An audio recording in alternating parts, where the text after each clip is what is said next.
Okay, we're back.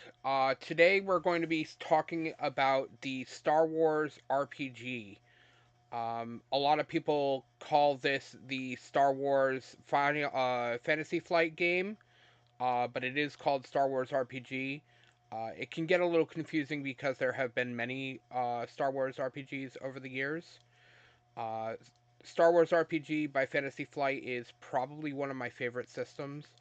It uses a narrative dice system, which we're going to go over in this video, and I feel like it's really cool because you can tell a complex story in the Star Wars universe, and the rules kind of get themselves out of the way, which is always good in a role playing game.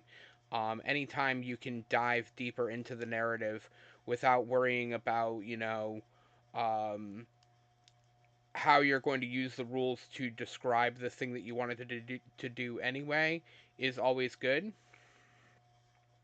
So the first thing I wanted to talk about was the history of Star Wars RPGs. The first Star Wars RPG that I ever played was the West End Games Star Wars RPG. It used a D6 system. Um, it was a interesting system because it used an exploding die mechanic where if you rolled high enough, you would get to keep on rolling the die until you didn't roll that exploding six. But because of that, it was very swingy at times, where things got out of hand, and sometimes you got this amazing roll when it made not much sense why you were that good at the thing that you did. So, while it could have, influenced the narrative that way, I felt like sometimes it put you into situations where your character was able to do these superhuman things that weren't necessarily something they should be able to do. The other thing I would like to say is that that game was huge for the Star Wars community because Timothy Zahn, who is the writer that wrote the Thrawn trilogy that created Thrawn, said that the West End Games system is what they used to get the material they needed to write those books. There was a lot of things that were expanded in those books and in the original extended universe.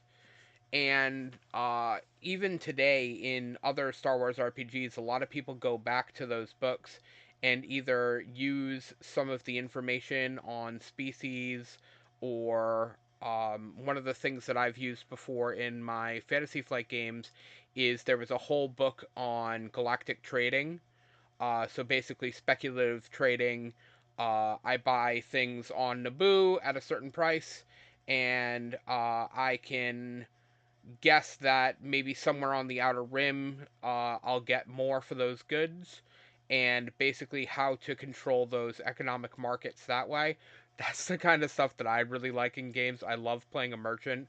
I find it extremely fun, even though a lot of the times the other players at the table, just get that glassy look in their eye that they couldn't be any less interested.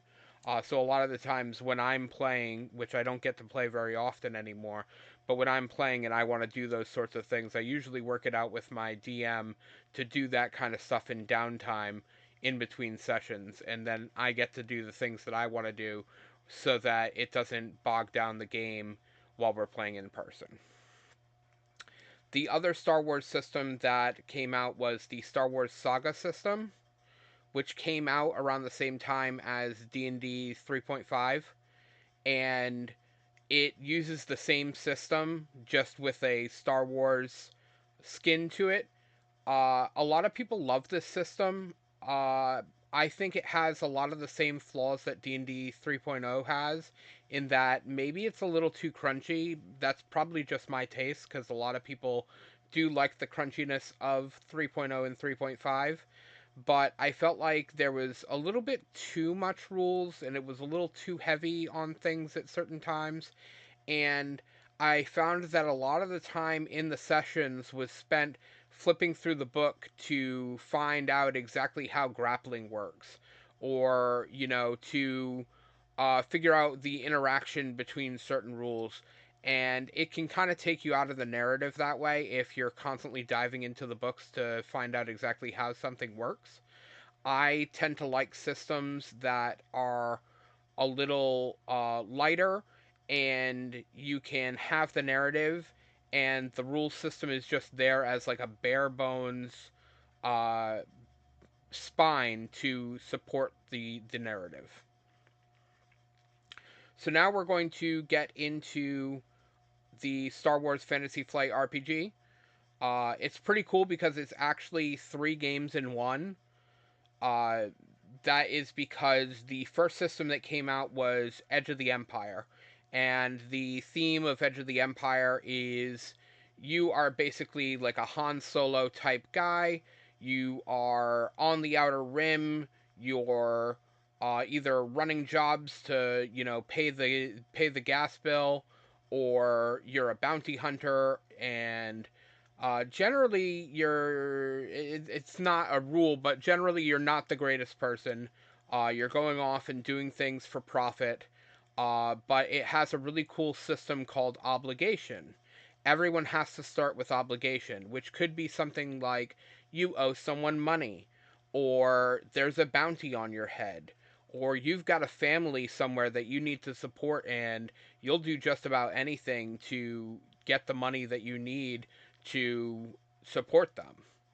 And the cool thing about obligation is, for the storyteller, uh, you total everyone's obligations 1 to 100, and at the beginning of any session, you roll a d100, and if somebody has 10 obligation and you roll within that 10, then their obligation triggers for that session. And say if they had a bounty on their head, a couple of bounty hunters might show up to try and collect on that bounty. And that's a really cool narrative tool because it allows the GM to tie that character's backstory into a given session and can really flavor a session.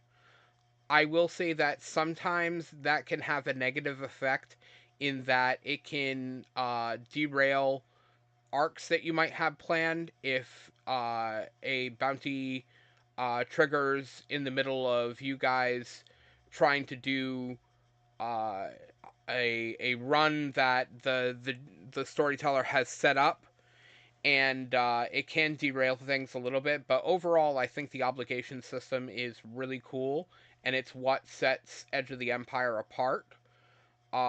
The basics of the game is that um, there's your career, and you have a specialization in that career.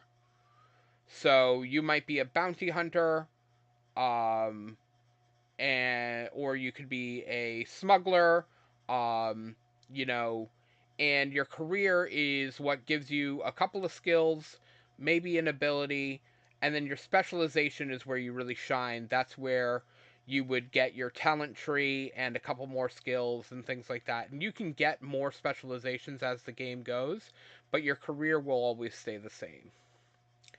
The next game is Age of Rebellion. Age of Rebellion is you are in a military. It's assumed that you're going to be in the rebellion or the resistance. You are in a military.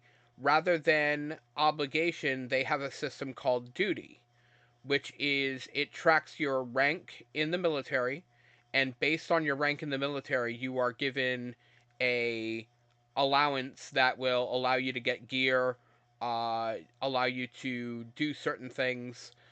Generally, there's a base that you report to, whether that base be a starship or a actual base like the base on Hoth.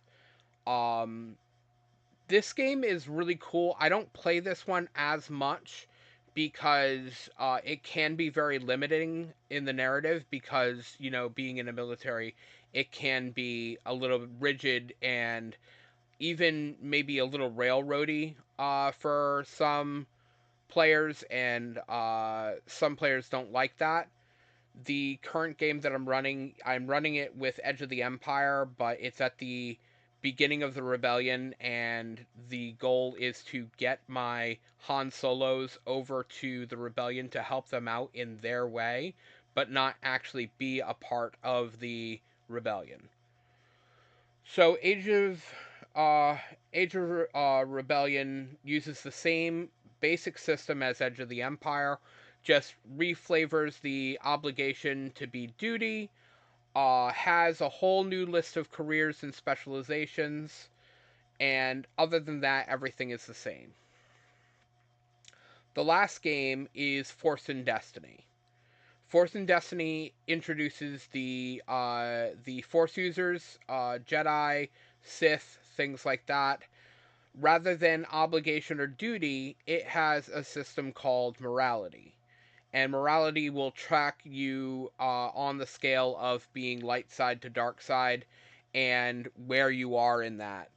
And it is a really cool system. The one thing I will say is that the Jedi can be very powerful, as you would probably assume, and it is difficult sometimes to scale that, especially if you have a mixed party where one person is playing a Jedi and then the other two might be smugglers or bounty hunters or diplomats or whatever they chose to be. The power scale can be off. The only thing that kind of balances that a little bit is that the Jedi has to buy separate talent trees for their force powers. So they're going to sink a good amount of XP into that. XP that could have been spent on their talent tree or their skills. So sometimes the smuggler might have a better skill set for general roles, whereas the Jedi has the ability to, throw an X-wing. Um, so sometimes the Jedi can be a little bit more situational. So that is one way to balance it. The next thing I am going to go over is the narrative dice system. And the narrative dice system is pretty cool. Um, Star Wars FFG uses their own dice, which I will go over. I'm going to show you my physical dice as well as I'll put up a graphic here to make it a little bit easier for you to see. So the basic idea is that you have good dice and you have bad dice. Um, for every point in an attribute you get a green die, which is a D8, and it has little exploding symbols, which are successes, and looks kind of like a republic symbol, and those are advantages, and it also has blank sides. You will only be able to roll good things on good dice and bad things on bad dice.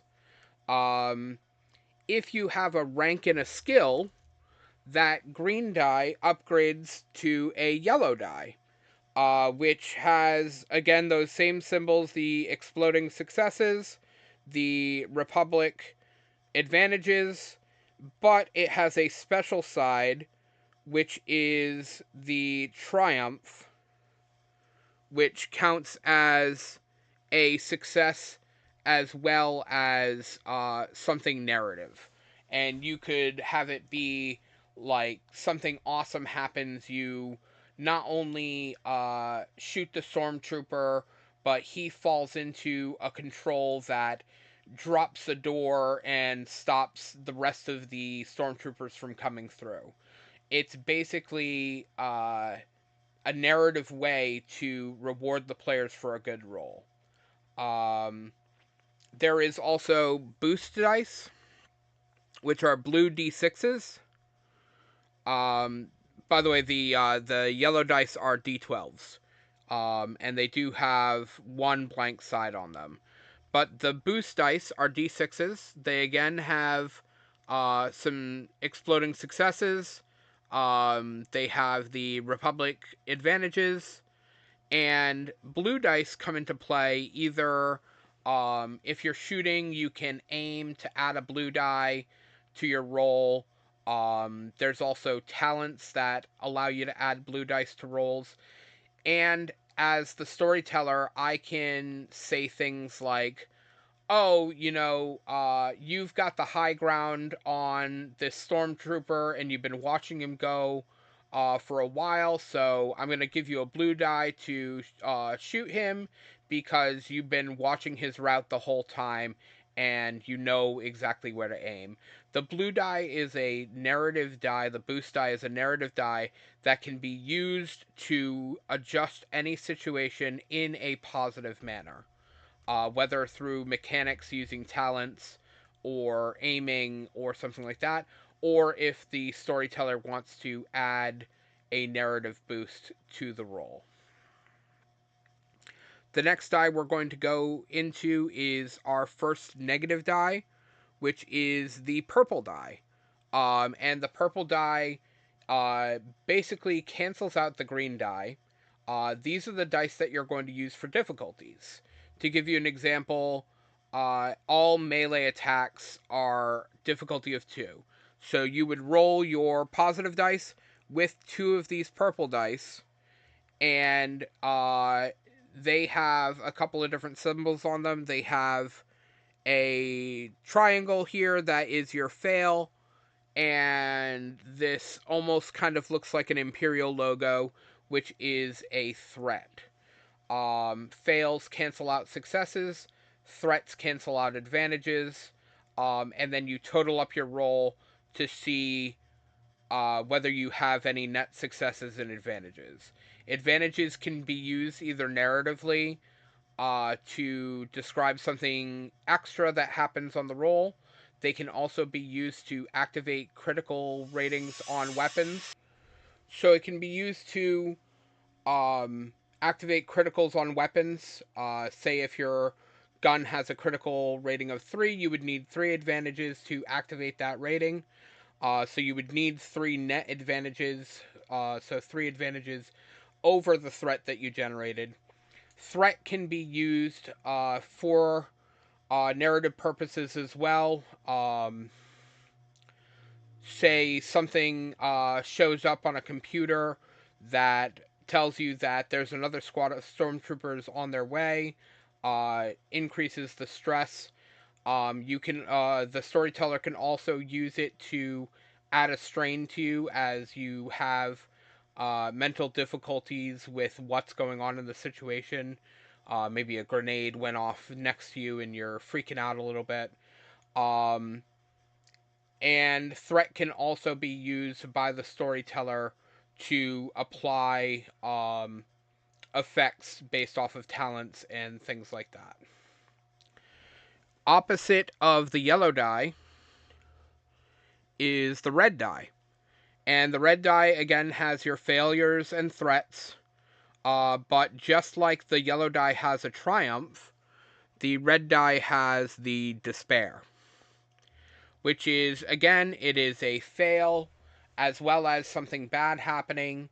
It could be anything narrative that the GM decides. Another thing that can happen with despairs and triumphs is that they can activate any rating on a weapon, so you could automatically crit on a weapon. And the cool thing is that if you're rolling a die pool, say you've got 1 yellow, 2 green, a blue, 2 purple, and a red. You could theoretically get a triumph and a despair on the same roll. And the cool thing is unlike the successes, failures, threats, and advantages, they don't cancel each other out. So you could succeed with a threat, with a triumph and a despair, and that triumph is going to trigger something really cool is going to happen in your favor. but the despair is that something bad is going to happen too. To give you an example, um, you are you are running a really cool scene. You're running the plans for the Death Star down the corridor of the Corvette, and you just get to the end of the hallway and you hand off the plans. You've succeeded in your attempt to hand off the plans, and the despair is that Darth Vader is right behind you. So something terrible is about to happen. Um, Red dice come into play when either you are rolling against a character and they have skill in the opposing roll, or if you ever upgrade the difficulty of something and you would upgrade from a purple die to a red die. If you ever would upgrade and you only have red dice, you would add a purple die. Same thing goes with the positive dice. If you upgrade a roll, you would turn a green die into a yellow die. If you only have yellow dice, you would add a green die. The last die we are going to talk about is the force die. And this die comes into play even in Edge of the Empire and Age of Rebellion, in that at the beginning of the game, everyone rolls a force die and records whether they got a light side pip or a dark side pip. There's some sides that have empty circles, which are light side, and some sides that have dark circles, which are dark side. We'll go back. We'll go more into the Destiny pool in just a couple of minutes. So the dice system is narrative. It's very cool. You are going to need 2d10s at the same time, because when you crit, you roll on a chart that rolls 1 to 150. The way you get to 150 is for every time your character has been crit, you add plus 10 to the roll. There's also weapon qualities like Vicious that add plus 10 to the roll.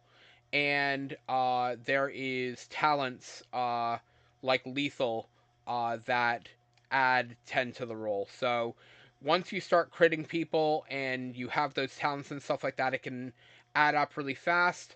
The higher the number you get on the crit roll is the worst, with 150 being character death. So it's not quite as simple as dropping somebody to 0 hit points to kill them. In fact, in Star Wars, we count up to your threshold, rather than counting down to subtract hit points. So that's pretty cool. We'll go into that a little bit more as well. The first thing I want to talk about is characters. Um, it's really cool. There's tons of species options you can choose, and your species is going to give you a couple of abilities, and they are also going to give you your starting XP. The cool thing is that your species will give you your stats, your base stats, uh, from 1 to 3, I think is the max for a species stat. And those are your starting stats for that species. And usually, based on the abilities that you get and the stats that you get, you will get a range of XP for your starting XP. Not everybody gets the same starting XP, because some races are stronger than others. The stronger races will get less XP, whereas the weaker races will get more XP, such as droids, which you need a lot of XP because droids start at 1 in every stat, and you need to raise them. That brings me to the next key, which is use all of your starting XP on raising your characteristics, because character creation is the only time you can use XP to raise your characteristics. So if you want to be a good shot and you need a good agility, you need to raise that agility early using character creation XP, because the only other way to raise your agility after that is either through cybernetics or at the bottom of a talent tree, there will be a talent called dedication, which will allow you to raise one characteristic by one. So it is very important to spend that early XP on characteristics so that you're set up. As I said before, you will choose your career. Your career will decide what your home is, and all specializations within that career are cheaper. Any specialization you buy outside of that career is more expensive. And each specialization that you buy, which unlocks a new talent tree, will be more expensive depending on how many specializations you already have unlocked. Generally, it's a good idea to just focus on one talent tree at a time, unless you really need talents from another one, because you're going to be sinking probably 30 XP into your first specialization outside of the one that you get at character creation. So it is tough sometimes, especially in a game like Star Wars, where you are probably getting between 5 and 10 XP a session. Um, so it can be kind of a slow progression, which I think is good because um, the game only scales so far, and the more XP you have, the more ridiculous the game can get. Some people do like to play those really high XP games, but it's really hard to scale against those characters and make challenges for them. So you choose your career, and your career will give you uh, four um, 4 points to add in any of your career skills, and you would add a rank for free to those four skills. Your your skills are determined by the career, and you choose four, and then you choose your specialization, which is a subset of your career, and will give you some more class skills, which will be cheaper for you to buy, and will give you 2 points at character creation to put into your skills.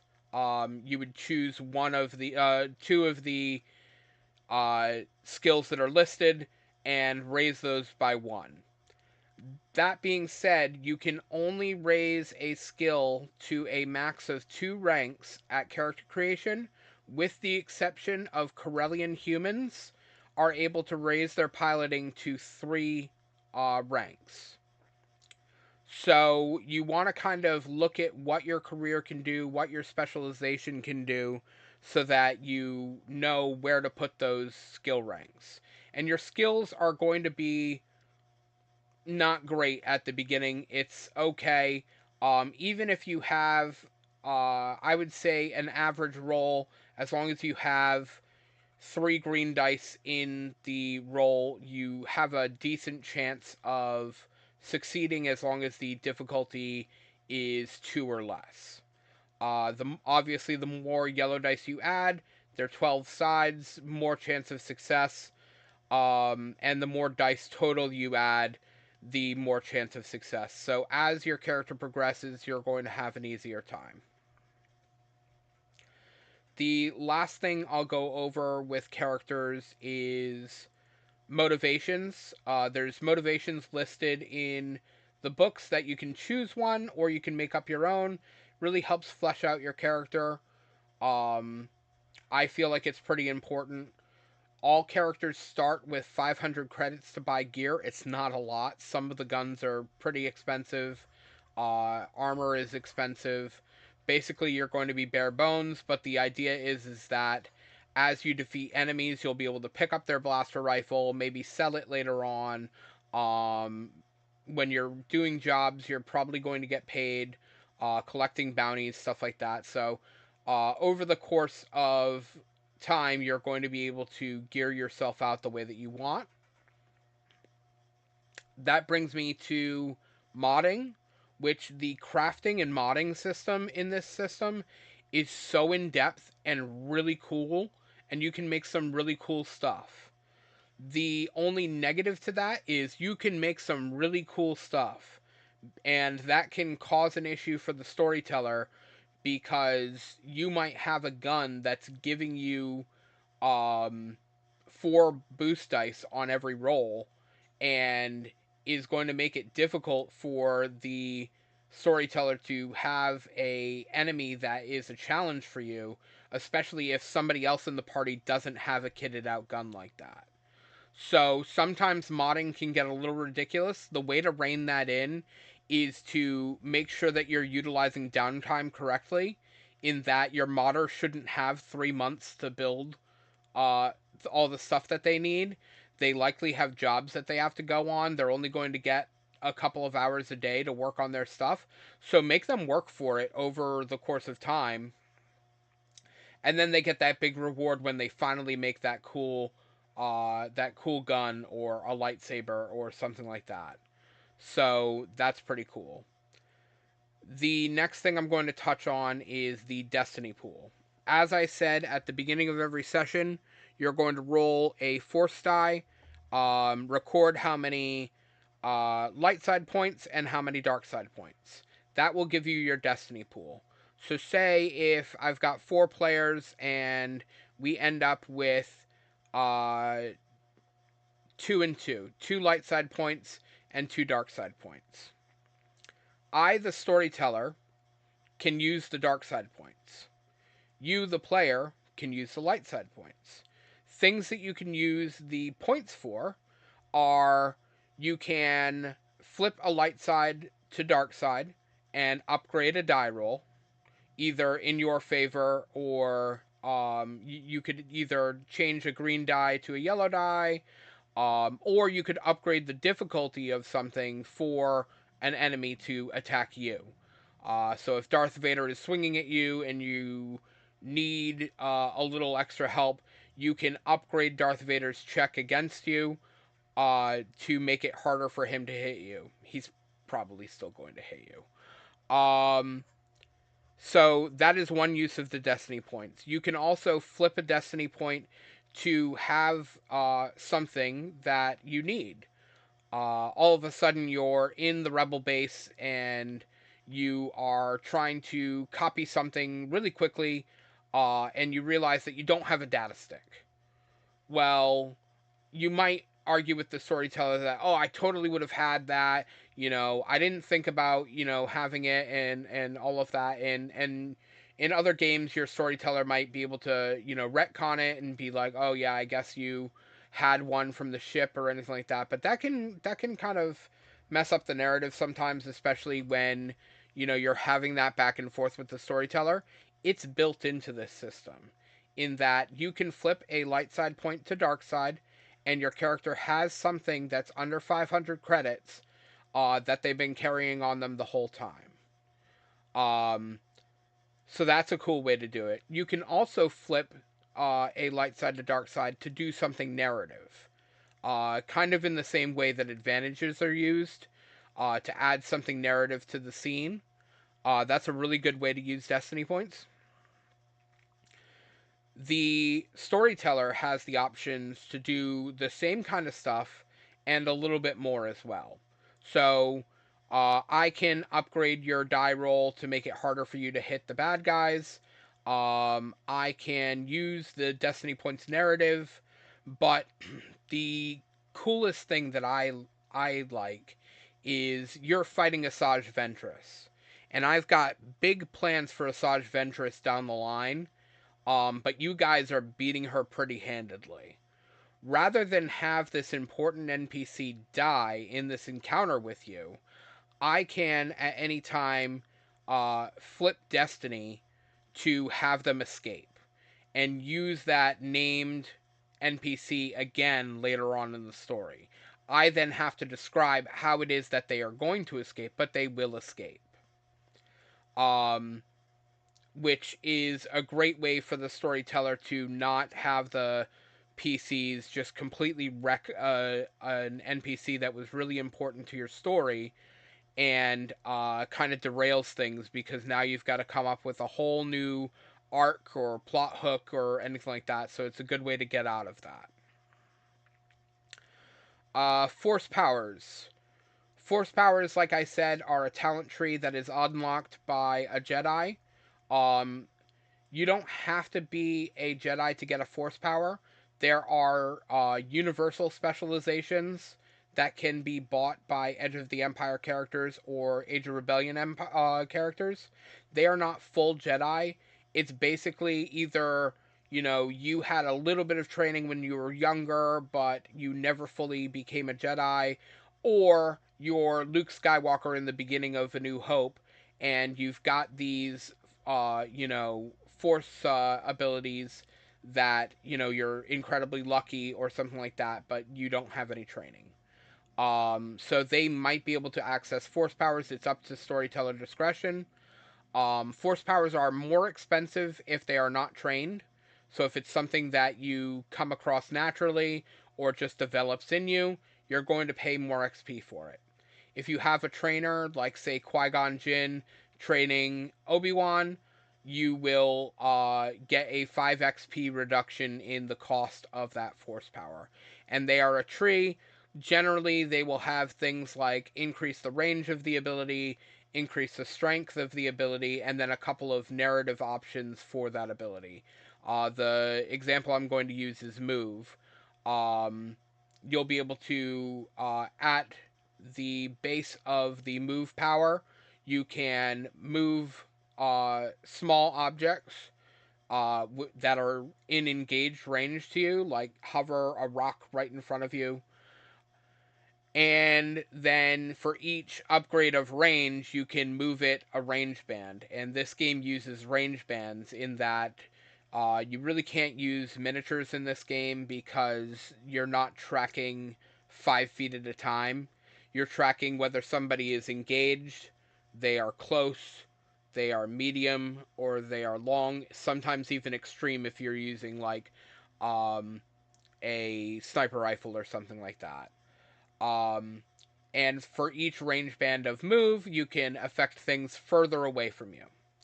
For each strength upgrade of move, you can affect bigger things. So at the base power, you've got a little rocket, floating in front of you. At the max, you're throwing a TIE fighter, which can be pretty cool. And then the other stuff is there are ones that say that you can throw things at people to do damage to them. The damage of throwing a TIE fighter at a PC is um, pretty intense, really good. The next thing I want to talk about is ship combat. Ship combat in this system works pretty similarly to combat in either melee or ranged in the rest of the game.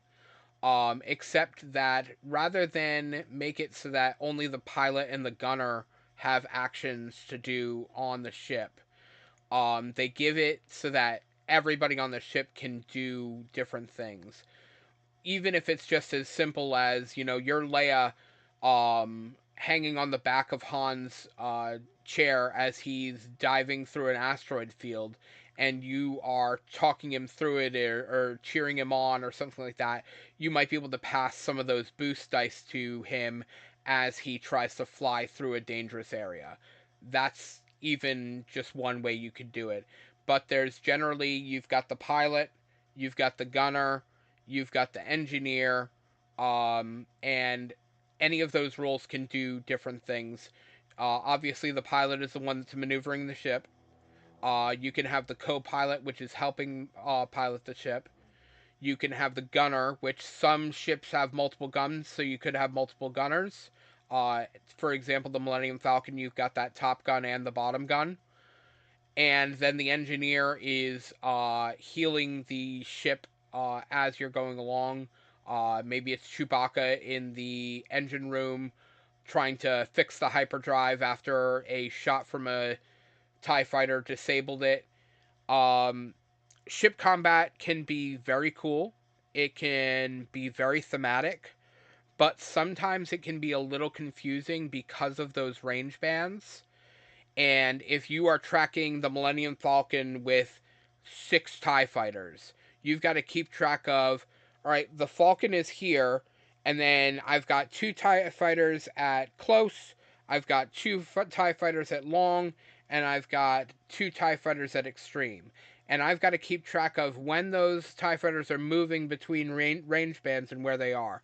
What I generally like to do is I make a basic map with range bands on it, and I move the stuff around on the range bands to show where they are in relative to the other characters or the other ships. I find that that's the easiest way to do it. So that is Fantasy Flight Star Wars. I think it's a really cool system. The dice system is really cool. It's no longer made by Fantasy Flight. It's now made by a studio called Edge Studios. They haven't produced any new material yet, but they have been reprinting the old material, which is nice because I'd like the system to continue. And seeing as how it's one of my favorite systems, I'd like to see if they make any new material based off of some of the new stuff that Disney is doing. That would be pretty cool. There is a lot of material out there. Each of the base games has 10 or 12 expansion books, which will give you more specializations, more gear, more ships, and stuff like that. So it's really cool. This system is really in depth while not being overly confusing. I generally tell people that 1 or 2 sessions is all you need, and then you'll know it like the back of your hand. It's a little awkward at first because of the proprietary dice, and learning those symbols and how they cancel out and all of that. But once you get past that hurdle, it's very simple. The only other thing I will say is right now it's not an issue because, like I said, Edge is doing reprints, but sometimes the dice are very hard to find. And the cool thing is that there are a couple of sellers on Etsy that make dice for this system. So if you're not able to find the official dice, you might be able to get something on Etsy to get the dice needed to play the game. It's one of the downsides to having proprietary dice for a game system. So that is Star Wars Fantasy Flight, Star Wars RPG. And if you have any comments, leave the comments below. Subscribe to the channel if you like what I'm doing. I'm going to be reviewing other systems. I'm going to be recording sessions when I run games. I am a pro GM. I will link the start playing in the bottom so that you can take a look at that. I'll also link my Instagram and my Facebook. And I hope to see you soon.